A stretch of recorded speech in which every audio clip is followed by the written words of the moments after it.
everyone, and welcome to another learning experience on Branson TV. In today's exercise, we shall be taking a very good look at how students can answer questions correctly on test of orals in WAEC, NECO, or GCE examinations. So, what are some of the things that you need to have in mind before you start to answer those questions? 1. You have to know that it requires a lot of confidence for you to be able to answer objective questions, because if you're not very sure of the answer you're picking, then there might be a little problem. So have the confidence that you're ready to tackle the questions headlong. You also need to note that it requires your knowledge of the sounds to have a breakthrough when it comes to test of orals. You need to know a lot of words when it comes to vocabularies in English. So if you are a good English speaker, then you are good to go. Finally, there can be only one correct option, yes, out of the 4 that you will be provided with during the examination. So make sure you don't gamble. Make sure also that you pick only one correct option, which is always the right thing to do. So I wish you the best as we go straight ahead to the sections that we have in test of orals. We're starting off with section 1. Section 1 is based on questions and the options having the same vowel sound. We have a very good example here, which is the first question under that section 1. The word is alone.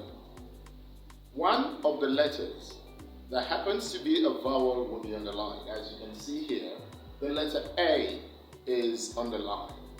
And in the transcription of that word alone, you have the short sound, taking the position of the letter A, alone.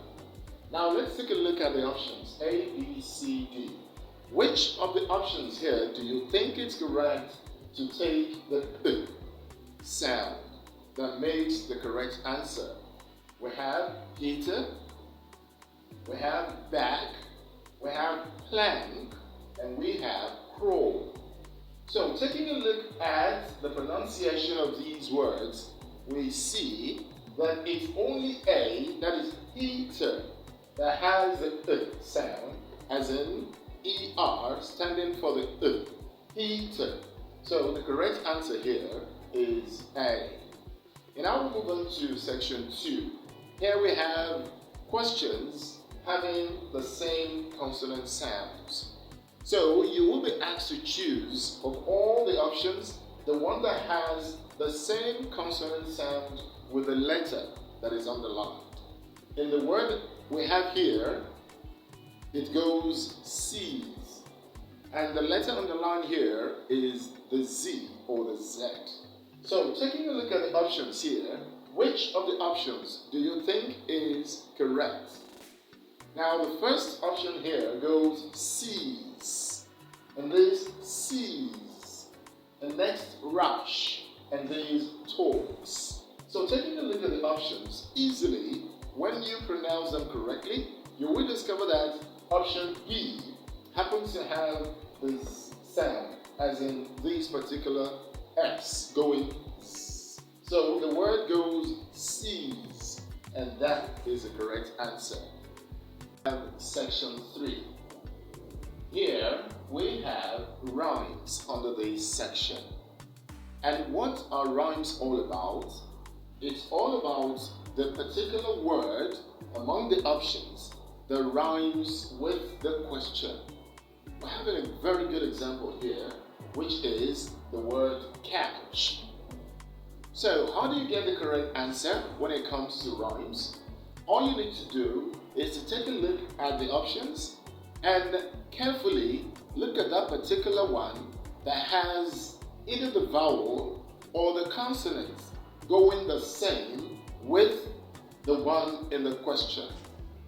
That is, when you take a look at the words lash, match, mast, and harsh, you discover that without missing words, the only option that corresponds with catch in these options is option B, which goes match.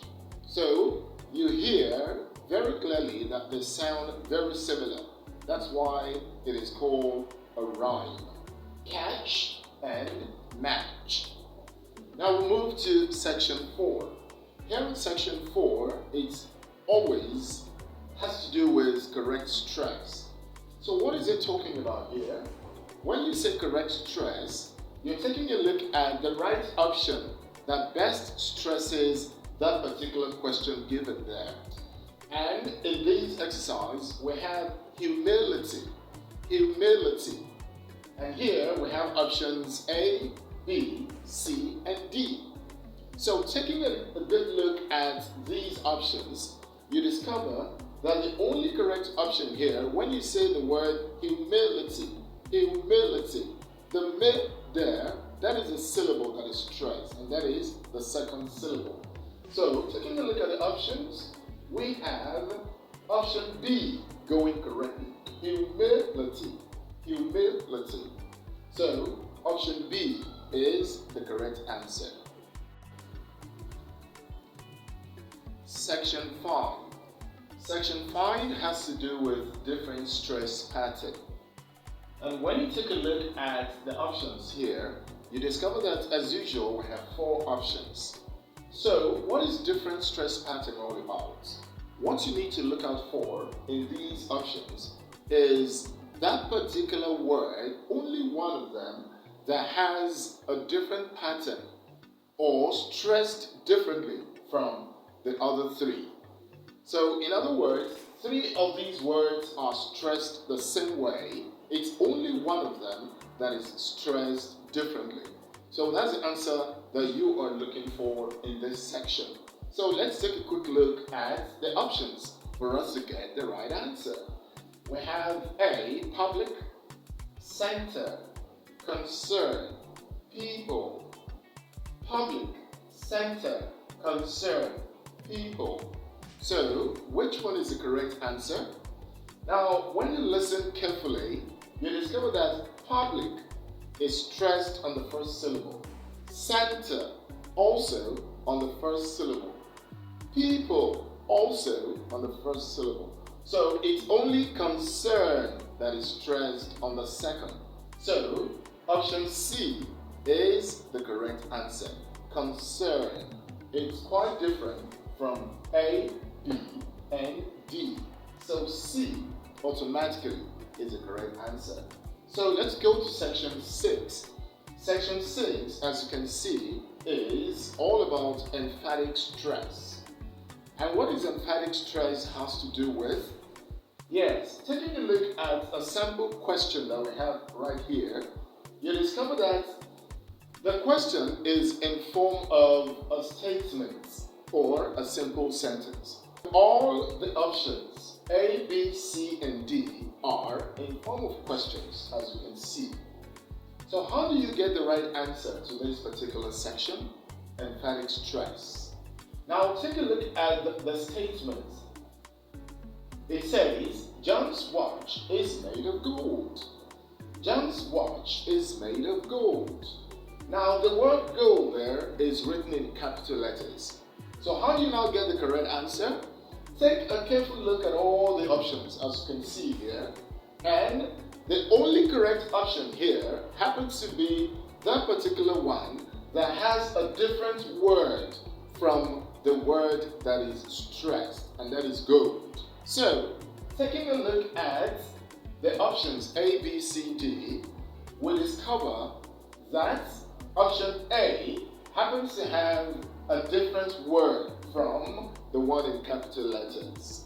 So please take note, when you're answering this particular question, emphatic stress, that's section 6, make sure that you look out for the option that has all the other words the same, but only the word in capital letters must be different. And that is what we have here as option A. Is John's watch made of silver? That is the correct option. All the other ones are wrong. So option A is correct. Section 7. This has to do with phonetic symbols. Phonetic symbols may be in form of consonants or vowel symbols, as we have in oral English. And this question example has to do with one of these phonetic symbols. As you can see right here, it is simply ch sound. Ch sound. That's the phonetic symbol there. And under this section, you have 10 different symbols that will be given you, out of which you have options to choose from. Any of the options that has that particular symbol that is shown there. So as you can see, ch is a sound. So look at all the options here. Which of these do you think is going to be the correct answer to that symbol? That is, which of these options has the ch sound? We have machine, cash, search, and chauffeur. So, taking a look at the options once more, machine doesn't have the ch sound, cash doesn't have the ch sound, chauffeur doesn't have it. So the only correct answer here is search. Search. The correct option here is option C. So, thanks for watching, and it's been a nice time with you on this particular exercise and how to answer questions correctly on tests of orals in WAEC, NECO, or GCE examinations. Please subscribe to this channel so that from time to time, anytime we have any new video coming up, you will be notified. Thanks very much for watching and have a great day.